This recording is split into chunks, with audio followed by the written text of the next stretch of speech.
Holy heck. Hollywood seems to have figured out one part of what's killing them right now. And when it comes to the wheel of where did the problem start, the studios have never quite figured out the two major issues that are holding them back, or dragging them down, or whatever kind of analogy you want to use there. Lots of people within the industry have said it's caused by something. Oftentimes they pointed the finger at us and said it's the audience's fault. And, well, the sweet sound and sights of finger pointing in Hollywood, that never gets old, does it?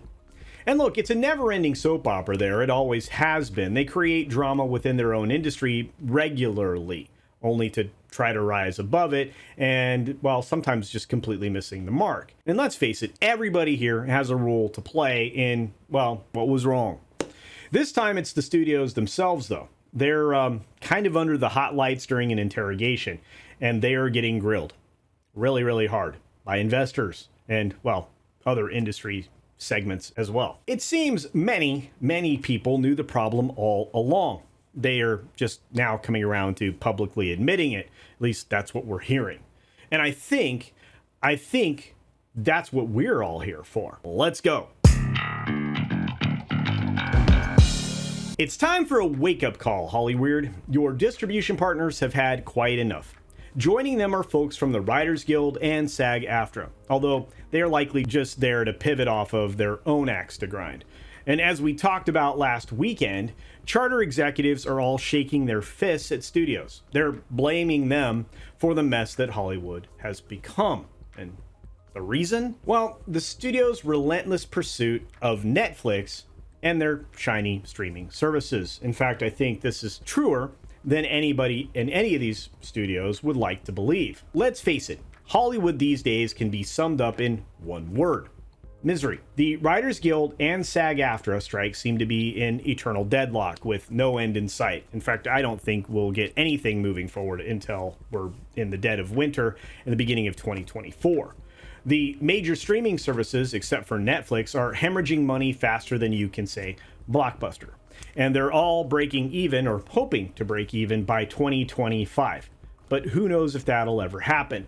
I'm going to start suggesting that it's going to be closer to 2026 to 2030. I mean, it could be even beyond that. And I think many of them will close the door or become part of aggregated services. Many people here in the fellowship are believing that those estimates of those profitability dates are going to be even longer than I've said here. Now, to add to the doom and gloom, the pay TV business is sinking like the Titanic. Once again, all on the backs of the entertainment studios' greed. Sports and news channels were once the prized gems of these cable and satellite networks, and now they're desperately seeking an escape route. And again, this escape route should never have been needed in the first place. Hollywood right now, from the cheap seats, is like watching a ship go down with the band still playing. And I think that analogy continues to play. You see, Charter Communications, one of the biggest players in pay television, recently held a conference call with Wall Street analysts and basically said, if we can't strike a transformative deal with Disney, we might just abandon ship. Charter has nearly 14.7 million subscribers, so it isn't a minor player we're talking about. In fact, in the United States, they're the second biggest player when it comes to cable. And they've even lost around 200,000 subscribers in the last quarter, and they're not the only ones. So these carriage deals and the demands for them from the likes of Disney and others is crushing them. All the major content providers across the board are trying to get more and more money from them as the number of subscribers drop. That's not a workable model. In fact, Charter CEO Chris Winfrey declared, and I quote, "We're on the edge of a precipice. We're either moving forward with a new collaborative video model or we're moving on." Now, the translation here, I think, is pretty clear. Disney, fix this ship or we're out of here. Juicier still, though, is Charter is pointing the finger at all of the greedy studios, saying that they willingly wrecked the pay TV business. Why? Well, we've talked about it already. To chase the streaming dream that Netflix promised. They moved their content to subscription video on demand services. They demanded higher fees for the sports channels on the cable and satellite networks. And well, it's kind of all gone downhill from there. All of it. Worse yet, people cutting the cord aren't grabbing those shiny new streaming services at the same rate. Not by a long shot. Does this sound familiar? Because the Writers Guild and SAG-AFTRA have quietly been singing this tune for about a week or so. Seems like some people are starting to get in line. Smaller residuals checks, lack of stability, and a business model in decline are just a few of SAG-AFTRA and the Writers Guild's gripes. But streaming revenues are not even a tenth of the advertising revenues of traditional distribution.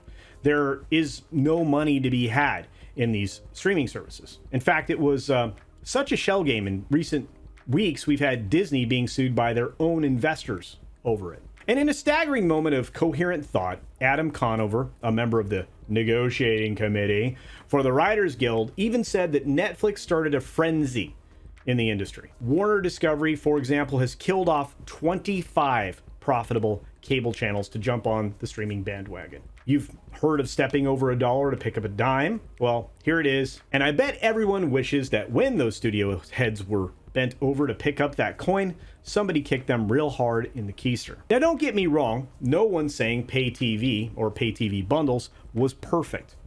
It worked. It wasn't perfect. In fact, it worked for decades. Let's just be fair.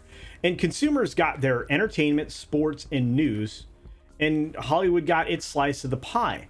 But now that pie has completely crumbled, and there's no pie at all. And aside from Uncle Ethan being crazy irritated with that, at least to hear that, what's left for those studios is just fighting for the last bit of crumbs? I don't know. The unions want their share, proposing to hand over a portion of streaming revenues to actors and demanding success-based residuals for streaming hits. They're not willing to stick with the old buyout model that Netflix loves, but that is likely still a non-starter for this entire industry. Because if it started getting to investors just how disastrous and unprofitable streaming is, heads would roll all around the studios. And then, of course, LawTube would have a field day covering the giant entertainment company lawsuits that would be filed by even more investors. Iger, Zaslav, and the other CEO bobbleheads that run things, they absolutely can't have that. And then there's obviously Charter proposing a vision for the future of video, built on a partnership, according to their CEO, between distributors and studios. They kind of want to recreate the pay TV bundle all over again, just in a different form. And with streaming rolled in tight and the distributors being on stable ground for a change, things could be amazing. Fat chance that happens, and if Disney shows weakness and goes for some form of that, the other studios would, well, not only be angry, but they'd be screwed too. And they would also have to bend the knee. So where does that leave everybody in entertainment right now? Well, right in the midst of a Hollywood meltdown, which is where we're at. Will they figure this out and build a new pay TV bundle before it's too late? Oh, but it's starting to sound like some people in the outside world are paying attention. And that's your cue, folks. My part of the video is now over, and your time is getting ready to begin. So let me know your thoughts in the comment section down below. Are the studios to blame here? Are they to blame for even more, such as shoddy agenda-driven content and basically destroying cable? Will Disney bend the knee to a partner that would cripple them if they kept Disney off their cable system? This could actually happen. And seriously, let's talk about it. As always, be sure to take care of yourself, take care of others, and until next time, see ya!